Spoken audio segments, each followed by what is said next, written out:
I'm the Godfather. Hello everyone. Yes, it's Vince Turner 100 back again. Yep, uploading another video this week. Thought I'd put a second one up. Somebody put a comment in my comments box on the last one saying you do love the Type 25, and I realised maybe I've been using it a little bit too much. So here's something completely different for you. I have got another Type 25 game coming up. I'm actually using Select Fire on it, which does make a big difference to that gun, as I'm going to show you, but that'll be in my next video.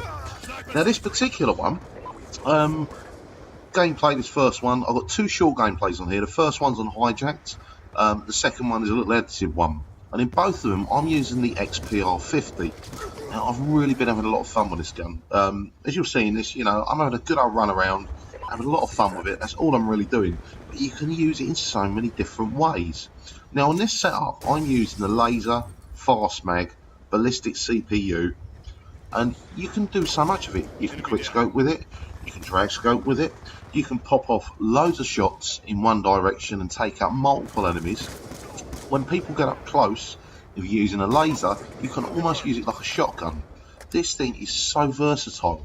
As I say, I've been having so much fun with it, getting good kill streaks with it, and been getting some good results. I mean, you see there, pop, it can bang off on one shot, which was one of my concerns about the sort of multi-shot automatic snipers in this. I didn't know they were doing that. I noticed a lot of people that were killing me with them were using 2 or 3 shots, but I've found the XPR can bang them off in one shot, and as you saw there, again, you can spray across when you know there's multiple enemies.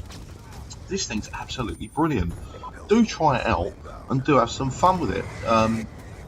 As I say, I've been using it on studio, I've used it in quickscope matches with Nemo. In the end it had the same york, and you stop using the multiple shots because it is such a devastating weapon. I've got laid down there, but hey ho, one of those things.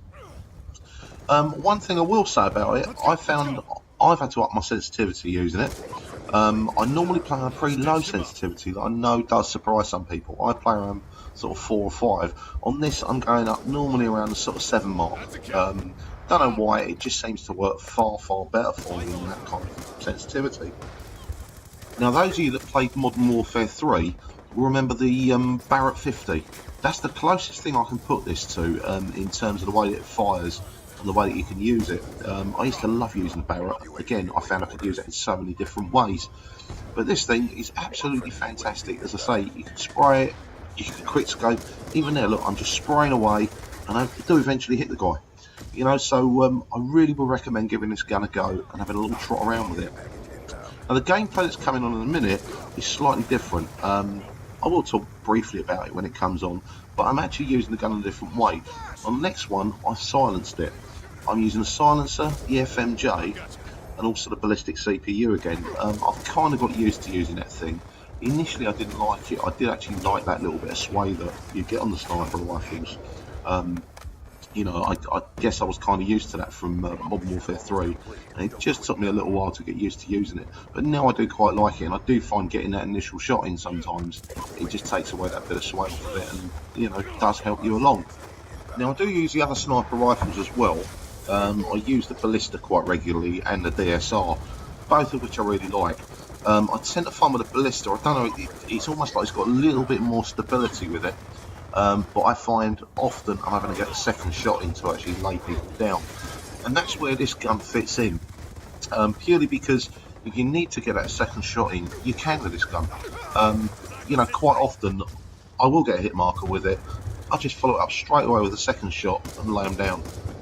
The gun's just fantastic. I really can't recommend it enough. Having a little run round and having a play with it and seeing what you can do. Maybe you'd like to let me know in the comments box if it's a gun you've used, or whether you prefer the SUV.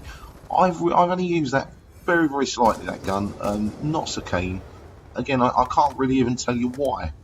I just much prefer this one, putting it simply. So that's that game over. I think I've got 21 to 9 or something in that, so it wasn't too bad. Now this one's coming up on downhill. Not a great lover of this map, I've got to be honest. Again, I find it's a bit bitty. As I said about Magma before, it's a little disjointed, and I've actually edited this game down rather than making you sit through some horrific deaths. As you see there, you can actually just remain on target if you miss, rather than having to come out of sight, reload, and quite often you're caught unless you're moving. And obviously, as you know, moving around makes quick scoping even more difficult than it already is. I know some of you out there are pretty good at it. I've seen some clips recently by Shaz O'Connor. You may want to have a look at his channel. Only a young fella, but he's got some really good quick scoping clips on there. Very impressive.